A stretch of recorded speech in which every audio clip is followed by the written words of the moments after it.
Hello friends, once again आपका channel पे स्वागत है। आज हम लोग करने जा रहे हैं इस वीडियो में सॉल्व करेंगे जो हम लोग का मैट्रिक का एग्जामिनेशन हुआ है 10th क्लास का, उसका जो आज मैथमेटिक्स का जो पेपर गया है, ठीक है। इसमें से टर्म वन का जो ऑब्जेक्टिव पेपर था, इसका सॉल्यूशन इस वीडियो में आपको देने वाले हैं। तो चैनल पे पहली बार आए तो चैनल को जरूर सब्सक्राइब करेंगे, साथ में बेल आइकन को भी हिट कर लेंगे ताकि इसी तरह का वीडियो आपको मिलता रहेगा। और जेक से रिलेटेड जितने भी अपडेट होते हैं इस चैनल पे आते हैं, ठीक है। तो चैनल को जल्दी से सब्सक्राइब कर लेंगे। अभी तक ये वीडियो देख रहे हैं, इसका मतलब आपको कहीं ना कहीं आपका डाउट है कि आपने जो बनाया है ऑब्जेक्टिव सेट वो कितना सही हुआ है, कितना गलत हुआ है, ठीक है। तो आपको इस वीडियो के अंत तक पता चल जाएगा आपका आंसर।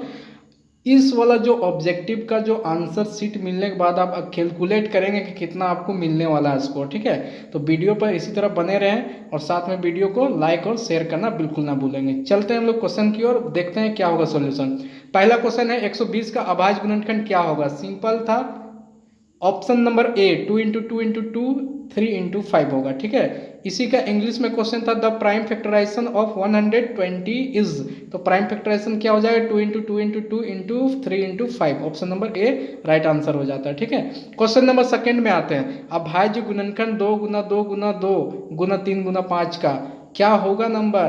तो हम लोग बोल सकते हैं इसका जो नंबर होगा 72 आएगा। इसी तरह इंग्लिश में क्वेश्चन है द वैल्यू प्राइम फैक्टराइजेशन 2 × 2 × 2 × 3 × 3। जब इसको मल्टीप्लाई करेंगे तो हम लोग को क्या मिलेगा, इस नंबर को जब हम लोग मल्टीप्लाई करते हैं तो हम लोग को मिलता है 72। आंसर होगा 72। क्वेश्चन नंबर 3 में 6 और 20 का एचसीएफ है, क्या है। 6 और हम लोग का 20 है, इसका एचसीएफ क्या होगा। इसका एचसीएफ हो जाएगा 20 का, सॉरी 6 और 20 का एचसीएफ हो जाएगा 2। राइट आंसर हम लोग का 2 होगा, ठीक है। सेम क्वेश्चन है इंग्लिश में कि एचसीएफ ऑफ 6 एंड 20 इज 2। बढ़ते हैं नेक्स्ट क्वेश्चन की ओर। किसी पूर्णांक m के लिए प्रत्येक विषम संख्या का रूप होता है, तो कौन क्या होता है 2m+1 होता है, ठीक है आंसर। बढ़ते हैं नेक्स्ट क्वेश्चन की ओर। तो नेक्स्ट क्वेश्चन है हम लोग पास में उसी क्वेश्चन का इंग्लिश में जो है the for a some integer m every odd integer is in the form of. तो बोल रहा है एवरी ओड इंटीजर किस फॉर्म में होता है, तो 2m+1 के फॉर्म में हो जाएगा, ठीक है। ये हम लोग का राइट आंसर होगा। क्वेश्चन नंबर 5 में हम लोग बढ़ जाते हैं। क्वेश्चन नंबर 5 है y = px का ग्राफ दिया गया है तो बहुपद px के शून्य की संख्या क्या होगा। ऐसा क्वेश्चन आपको क्लास वगैरह में पढ़ाया जाता है कि x एक्सिस को जितने बार ये कट करेगा उतना इसका आंसर हो जाएगा। देखिए कितना है 1 2 3, तो ये इसका आंसर हो जाएगा 3। ऑप्शन नंबर 4 पे है ना, ऑप्शन नंबर 4 पे 3 आंसर है। तो सेम क्वेश्चन का इंग्लिश में कुछ ऐसा रहता है कि the graph of y = px is given the number of zero of the polynomial px is. तो कितना हो जाएगा right answer, option number 4 right answer हो जाएगा। 3 पोलिनोमियल्स होगा, ठीक है। px का वैल्यू कितना होगा 3 हो जाएगा। तो ये क्वेश्चन नंबर हम लोग का 5 था। बढ़ते हैं क्वेश्चन नंबर 6 की ओर। तो क्वेश्चन नंबर 6 में जो है हम लोग पास में क्वेश्चन नंबर 6 है x² - 3x का शून्य क्या होगा। तो -3 रूट और √3 ये होगा, ठीक है right answer. The zero of the polynomial x² - 3 is, तो -3 एंड -3 रूट एंड √3 ये होगा, ठीक है। तो हम लोग का राइट आंसर हो जाएगा 3। बढ़ते हैं क्वेश्चन नंबर 7 की ओर। 7 में है एक द्विघात बहुपद जिनके शून्यकों का योगफल तथा गुणनफल क्रमशः -3 और -2 है। इसका आंसर हम लोग का क्या होता है, ये ऑप्शन नंबर हम लोग का ए आंसर सही होगा, x² + 3x + 2। इंग्लिश में क्वेश्चन कुछ इस टाइप का था कि a quadratic polynomial whose sum of the zero and product of the zero -3 and +2 respectively is. तो क्या हो जाएगा quadratic polynomial x² + 3x + 2 right answer होता है, ठीक है। बढ़ते हैं नेक्स्ट क्वेश्चन की, क्वेश्चन नंबर 8 में यदि a1/a2 बराबर है b1/b2 बराबर नहीं है c1/c2 तो समीकरण निकाय a1x + b1y + c1 = 0 तथा या और a2x + b2y + c2 = 0 का मान जो होगा क्या होगा। कोई हल नहीं होगा, अद्वितीय हल होगा, परिमित रूप में अनेक हल होगा, 2 हल होगा, क्या होगा आंसर। तो ये कंडीशन है डायरेक्ट हम लोग का फॉर्मूला से है, ठीक है। तो ये अगर जो बुक पढ़ेंगे वो आसानी से इसको टिक आउट कर सकते हैं। हालांकि इसका आंसर होगा ए, इनमें से कोई भी हल नहीं होगा, ठीक है। इसी का इंग्लिश वाला क्वेश्चन हम लोग देख लेते हैं क्या था इसका इंग्लिश में क्वेश्चन। तो ये जो क्वेश्चन है इंग्लिश में इस तरह है कि if a1/a2 equal to b1/b2 not equal to c1/c2 then the system of the equations a1x plus b1y plus c1 equal to 0 and a2x plus b2y plus c2 is equal to 0 has कितना solution होगा। तो इसका क्या होगा answer हम लोग का option number A. Option number हम लोग का क्या हो जाएगा आंसर। तो इसका राइट आंसर हो जाएगा नो सॉल्यूशन, कोई भी हल नहीं होगा। ठीक है, बढ़ते हैं नेक्स्ट क्वेश्चन नंबर 9 की ओर। क्वेश्चन नंबर 9 में है रैखिक समीकरण युग्म 2x minus y equal to 5 and 3x plus 2y equal to 4 का हल क्या होगा। तो ये हो जाएगा x इक्वल टू 2 और y इक्वल टू -1, ये सही होता है। ठीक है, the solution of the pair of linear equation 2x minus y equal to 5 and 3x plus 2y equal to 4 is, तो x इक्वल टू 2 और y इक्वल टू -1, ये हम लोग का सही आंसर होता है। ठीक है, बढ़ते हैं नेक्स्ट क्वेश्चन की ओर 10 नंबर में। तो रैखिक समीकरण युग जिसका हल होता है कहलाता है, उसको हम लोग क्या बोलते हैं, संगत बोलते हैं ना, संगत। तो ये इंग्लिश में था a pair of equation, a pair of linear equation which has a solution is called consistence, इसको बोलते हैं हम लोग, है ना। तो कंसिस्टेंट हम लोग का राइट आंसर हो जाता है। ये क्वेश्चन नंबर 10 तक कर लिए, आगे बढ़ते हैं क्वेश्चन नंबर 11 की ओर। तो क्वेश्चन नंबर 11 है समीकरण युग्म 3x plus 2y equal to 5 and 2x minus 3y equal to 7 के कितने हल होंगे। तो इसका एक हल होगा। ठीक है, जब इसको हम सॉल्व करेंगे तो कितना मिलेगा, 1 सॉल्यूशन मिलेगा। ये इंग्लिश में आपका क्वेश्चन है कि how many solution does the pair of equation 3x plus 2y equal to 5 and 2x minus 3y equal to 7 have. तो इसका कितना सॉल्यूशन हो जाएगा, 1 सॉल्यूशन। ठीक है, तो ये आपका राइट आंसर है। बढ़ते हैं नेक्स्ट क्वेश्चन की ओर। क्वेश्चन नंबर 12 में समीकरण निकाय 2x plus y minus 6 equal to 0, 2x minus k y minus 2 equal to 0 के अद्वितीय हल होने के लिए के का मान ज्ञात करना था। ठीक है, तो ये ऑप्शन नंबर 1 इसका राइट आंसर हो जाएगा। बढ़ते हैं क्वेश्चन नेक्स्ट क्वेश्चन की ओर। द वैल्यू वही इंग्लिश में है, तो the value of k for which the system of equation 2x plus y minus 6 equal to 0, 2x minus k y minus 2 equal to 0 has a unique solution. तो right answer क्या होगा, -1 इसका right answer हो जाएगा। ठीक है, बढ़ते हैं नेक्स्ट क्वेश्चन की ओर। यदि किसी रैखिक समीकरण का युग्म असंगत है तो इसके आरेख की रचना, मतलब आरेख की रेखाएं कैसी होगी, तो समांतर होती है। ठीक है, तो आंसर 3 होगा, आंसर इसका 13 का 3 आंसर होता है। ठीक है, समांतर रेखाएं होती हैं। इंग्लिश में क्वेश्चन है if a pair of linear equation is inconsistent then the lines of its graph will be, तो पैरेलल लाइन बनाता है। ठीक है, बुक्स वगैरह हम पढ़े होंगे, पैरेलल लाइन आंसर होगा। बढ़ते हैं नेक्स्ट क्वेश्चन की ओर। क्वेश्चन नंबर 14 पे 14 में है निम्नलिखित में कौन द्विघात समीकरण नहीं है। तो ये हम लोग का आंसर होगा 2 नंबर है ना, ये द्विघात समीकरण नहीं है। Which of the following is not a quadratic equation, तो 2 नंबर हम लोग का क्या होगा आंसर, ये क्वाड्रेटिक इक्वेशन का फॉर्म नहीं है। सॉल्यूशन कभी भी आपको बता देंगे। ठीक है, राइट आंसर अभी जानिए।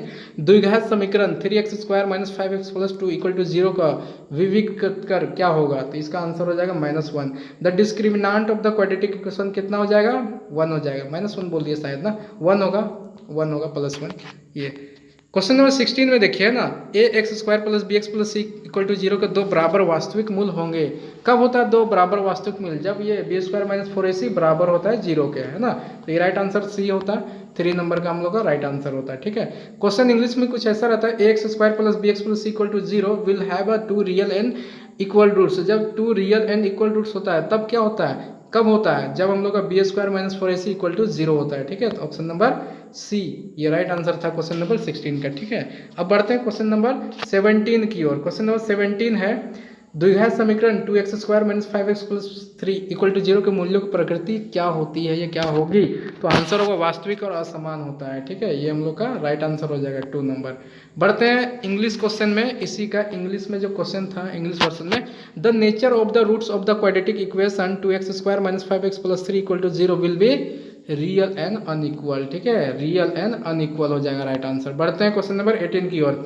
द्विघात समीकरण 2x² plus kx plus 3 equal to 0 के मूल्य समान होते हैं यदि k का मान क्या होगा। देखिए ये जो क्वेश्चन है इसको बहुत ही सावधानी से बनाना था। ठीक है, आंसर आपका ये वाला आएगा +-2 √6, ये हम लोग का आंसर होता है। इंग्लिश में क्वेश्चन था if the root of the quadratic equation 2x² plus kx plus 3 equal to 0 are the same then the value of k will be. तो वैल्यू ऑफ k क्या हो जाएगा, तो वैल्यू ऑफ k हम लोग का हो जाएगा ये +-√6 6, ये हम लोग का हो जाएगा, ठीक है आंसर।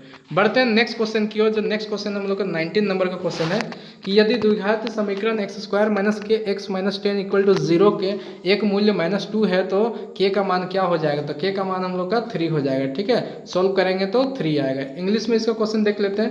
इंग्लिश में कुछ ऐसा क्वेश्चन आएगा कि if a root of the quadratic equation x square minus k x minus 10 equal to 0 is a -2 then the value of k will be, तो क्या हो जाएगा +3 हो जाएगा, ठीक है। हम लोग का ऑप्शन नंबर बी सही आंसर होगा क्वेश्चन नंबर 19 के। क्वेश्चन नंबर 20 की ओर बढ़ते हैं। 20 है द्विघात समीकरण 6x square minus x minus 2 equal to 0 के मूल्य क्या होगा। तो ऑप्शन नंबर राइट आंसर होगा 1 राइट आंसर होगा, ठीक है। 2/3 एंड -1/2 ये राइट आंसर हो जाएगा, ठीक है। बढ़ते हैं इसी का अंग्रेजी में इंग्लिश में क्वेश्चन कैसा आएगा, ठीक है। The roots of the quadratic equation 6x square minus x minus 2 equal to 0 are. तो ऑप्शन नंबर 1 राइट आंसर है। -2/3 एंड -1/2 ये राइट आंसर था, ठीक है। क्वेश्चन नंबर 21 बहुत इजी क्वेश्चन था। अब हम लोग पास में एपी है 3333 का सार्वंतर क्या हो जाएगा, ठीक है। तो डी हम लोग कितना हो जाएगा 0 मतलब ऑप्शन नंबर 3 सही है। The common difference of AP 333 is, तो हो जाएगा ऑप्शन नंबर 3 सही आंसर हो जाएगा 0, ठीक है। बढ़ते हैं नेक्स्ट क्वेश्चन की ओर। जो नेक्स्ट क्वेश्चन है हम लोग का क्वेश्चन नंबर 22। तो क्वेश्चन नंबर 22 में हम लोग का कुछ इस तरह का क्वेश्चन है। क्वेश्चन नंबर 22 में हम लोग का है कि एक एपी का प्रथम पद 10 है, सार्वंतर 10 है, तो दूसरा पद क्या हो जाएगा ए प्लस डी कर देंगे 10 कितना हो जाएगा 20 हो जाएगा। ऑप्शन नंबर 2 सही होगा, ठीक है। First term of AP 10 and the common difference is 10 then the second term of the AP will be क्या हो जाएगा 20। सो सिंपल है ना। क्वेश्चन नंबर 22 का 2 ऑप्शन हो जाएगा, ठीक है। बढ़ते हैं क्वेश्चन नंबर 23 की ओर। एपी में a = 7 है, d = 3 है, n = 8 है, an का मान निकालना है। सिंपल है, an का फॉर्मूला लगाएंगे आंसर मिल जाएगा, ठीक है। कितना होगा आंसर 28 आ जाएगा, ठीक है। इंग्लिश में ये क्वेश्चन रहेगा in an AP if a = 7 d = 3 and n = 8 then an कितना हो जाएगा 28 हो जाएगा। बढ़ते हैं क्वेश्चन नंबर 24 की ओर। 24 में क्या है 3 प्रथम 5 गुणजों का संख्या योग बताना है, ठीक है। 3 के प्रथम 5 गुणजों का योग बताना है, तो ये हो जाएगा हम लोग का 45 राइट आंसर, ठीक है। ऑप्शन नंबर डी में the sum of first 5 multiple of 3 कितना हो जाएगा 45 हो जाएगा। बढ़ते हैं नेक्स्ट क्वेश्चन की ओर, ठीक है। क्वेश्चन नंबर 25 सभी वृत्त होते हैं, बहुत ईजी है, बुक में बहुत बार पूछा, हजारों बार पूछा हुआ है ना, इसको सॉल्व किया गया है। समरूप हो जाएगा, ठीक है। ऑल सर्कल्स आर कैसा होता है सिमिलर होता है भाई साहब, है ना। बढ़ते हैं क्वेश्चन नंबर 26 की ओर कि आकृति में डी पैरेलल है बीसी का और ई सी का मान निकालना है, ठीक है। ये जो आपको दिख रहा है यहाँ पर ई सी इसका मान निकालना है। ऐसा वाला बहुत बनाया है, कितना होगा आंसर डायरेक्ट बुक से है, क्वेश्चन बैंक में क्वेश्चन मॉडल सेट में सारा क्वेश्चन है, वहीं से सारा क्वेश्चन तो आ ही रहा है ना। तो ये हम लोग ऑप्शन नंबर ए आंसर हम लोग का सही हो जाएगा, ठीक है। 3 हो जाएगा इसका आंसर। इंग्लिश में क्वेश्चन था if in the given figure D parallel to B C then the value of E C is, क्या हो जाएगा हम लोग का answer option number 1 C, option number 1 3 हो जाएगा, ठीक है 3 सेंटीमीटर। ये तो क्वेश्चन नंबर हम लोग कर लिए 26 तक। बढ़ते हैं नेक्स्ट क्वेश्चन की ओर 20 नंबर 7 की ओर, ठीक है। 20 नंबर बोलते हैं 27 की ओर बढ़ते हैं। आकृति में ए ट्रायंगल जो ए बी सी है सिमिलर है triangle P Q R P के, तो समरूपता की कसौटी से कौन सा सही होगा, ठीक है। तो यहाँ जब हम लोग इसको चेक करेंगे तो जब हम लोग का रेशियो निकालेंगे तो साइड हम लोग का सही हो जाएगा, ठीक है। आंसर साइड क्राइटेरिया से सही होगा। इसमें सेम है ना, in the given figure in triangle A B C parallel similar to triangle Q R P, तो बताना है कि कौन सा क्राइटेरिया से होगा, तो एस से हो जाएगा, है ना। तो ये हम लोग का राइट आंसर होगा 2 नंबर, ठीक है। बढ़ते हैं नेक्स्ट क्वेश्चन की ओर 28 की ओर कि यदि ट्रायंगल ए बी सी और ट्रायंगल डी ई एफ है, इसमें एंगल्स इक्वल है, ए डी के इक्वल है, बी एफ के इक्वल है, सी ई के इक्वल है, तो हम लोग का राइट आंसर क्या होगा इस केस में, तो हम लोग हो जाएगा ऑप्शन नंबर सी, है ना। Triangle A B C similar to triangle D F E, है ना, ये हो जाएगा आंसर।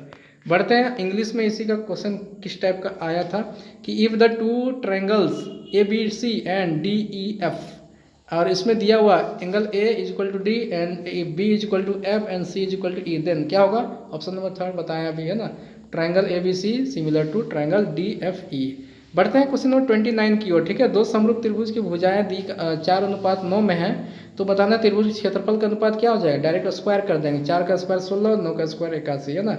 ये ऑप्शन नंबर 4 हम लोग का राइट आंसर हो जाएगा। इंग्लिश में कैसा था क्वेश्चन कि side of the similar triangle in the ratio 4:9, area of this triangles are in the same ratio. तो कौन सा रेशियो में हो जाएगा? 16:81 के रेशियो में हो जाएगा। ठीक है, बढ़ते हैं नेक्स्ट क्वेश्चन की ओर। 30 नंबर क्वेश्चन, एक समकोण त्रिभुज है जिसमें कर्ण है हम लोग पास में 13 सेंटीमीटर, एक भुजा 12 सेंटीमीटर है। तो शेष जो भुजा बचता है उसकी लंबाई बताना है। तो 5 सेंटीमीटर 2 नंबर का ऑप्शन सही हो जाएगा। ठीक है, इंग्लिश में क्वेश्चन था in a right angle triangle the hypotenuse 13 centimetre है and one side is 12 centimetre, then the length of the remaining side कितना हो जाएगा? 5 सेंटीमीटर। ठीक है, ऑप्शन नंबर 2 राइट आंसर होगा। ठीक है, अभी हम लोग 30 क्वेश्चन कर चुके हैं, 10 क्वेश्चन रेस्ट है।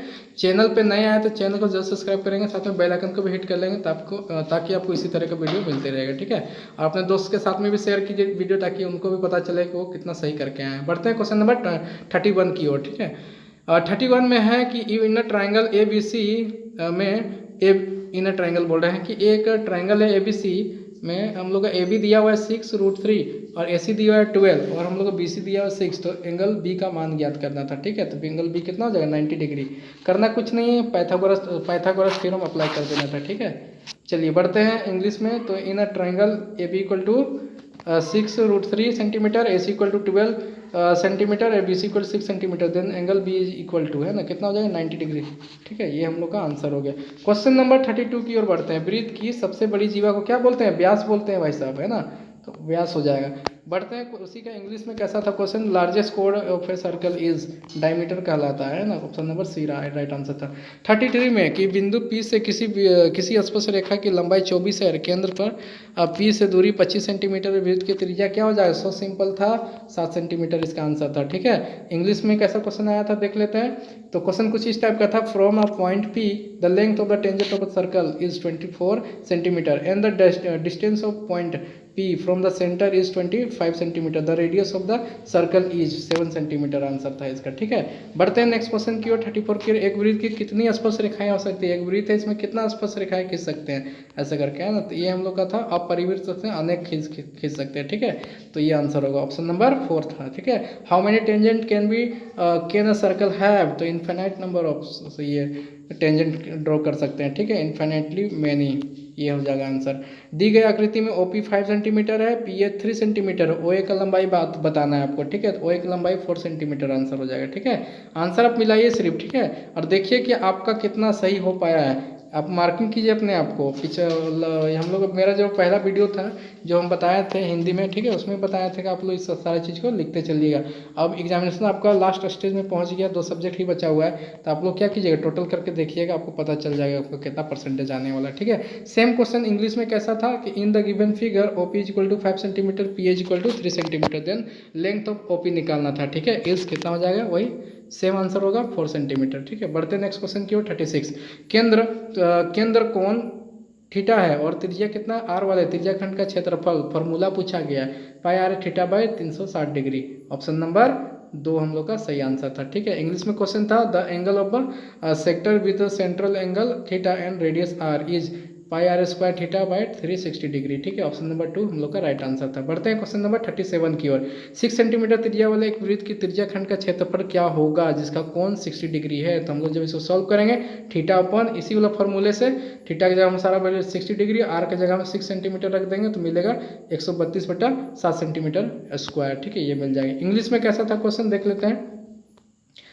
तो इंग्लिश में क्वेश्चन था what will be the area of sector of a circle of the radius 6 centimetre whose angles is 60 degree. तो हम लोग का option number C 132/7 centimetre square right answer हो जाएगा। ठीक है, बढ़ते हैं 38 की ओर।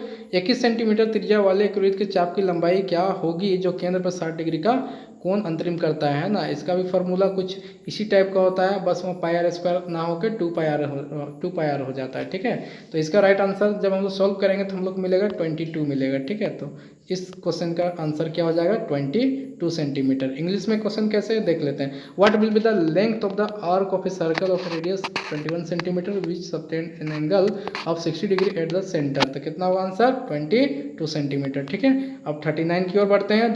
7 सेंटीमीटर त्रिज्या वाले एक वृत्त के लघु त्रिज्याखंड का क्षेत्रफल 14 सेंटीमीटर स्क्वायर दिया हुआ है। तो दीर्घ त्रिज्याखंड हम त्रिज्याखंड बोल दे रहे हैं ना, वृत्तखंड है, तो दीर्घ वृत्तखंड का क्षेत्रफल क्या होगा? होगा। सो सिंपल है, ठीक है। पाई आर स्क्वायर में से 14 सेंटीमीटर स्क्वायर घटा देंगे, जो भी आंसर आएगा हम लोग का आंसर होगा 140 सेंटीमीटर स्क्वायर आएगा, ठीक है। इंग्लिश में कुछ ऐसा ही क्वेश्चन था। If the area of minus segment of a circle of a radius 7 centimetre be 14 centimetre square, then the area of major segment will be. तो मेजर सेगमेंट का निकालना है, ठीक है। ये हम लोग का सर्कल हो गया, एक सेकेंड, ये सर्कल हो गया, इसमें दो से सेगमेंट बनेगा, एक छोटा वाला बनेगा, एक बड़ा वाला। छोटा वाला का एरिया कितना है 14 सेंटीमीटर, बड़ा वाला पूछ रहा है। थोड़ा सर्कल में से हम लोग क्या करेंगे, घटा देते थे, ठीक है। ऐसे निकाल के बताएं भी आपको। तो ये है, तो कितना होगा 140 है ना, 140 सेंटीमीटर स्क्वायर ये होगा। तो ये 39 लास्ट क्वेश्चन बचा हुआ, इसको कर लेते हैं और हम लोग का पूरा हो जाएगा, ठीक है। आपको खुद से मेजर करना है कितना नंबर का आप सही कर पाए हैं। कमेंट बॉक्स में आपको कमेंट भी करना है, ठीक है। 140 नंबर का क्वेश्चन है। एक छतरी में 8 ताने थे जो बराबर दूरी पर लगे हुए थे छतरी के एक सपाट वृत्त मानते हुए, ठीक है। इसकी दो क्रमांकित तनों के बीच का कोण बताना है, ठीक है। एक हम लोग का वृत्त के जैसा एक हम लोग क्या है छतरी है, इसमें 8 ऐसा रिप्स बना हुआ है। तो बताना है कि ये दो रिप्स जो होते हैं इसके बीच में एंगल कितना बनेगा। 8 है और पूरा एंगल कितना होता है 360 डिग्री का होता है। तो 8 से जब डिवाइड करेंगे तो 45 डिग्री मिल जाएगा, ठीक है। इंग्लिश में भी क्वेश्चन कुछ ऐसा ही था कि an umbrella has 8 ribs which are equally spaced. Assuming the umbrella be a flat circle, the angle between its two consecutive ribs will be 45 degree, ठीक है। इस तरह हम लोग इस क्वेश्चन को बोल रहे हैं। ये पूरे 40 के 40 को हम लोग सॉल्व कर लिए, ठीक है।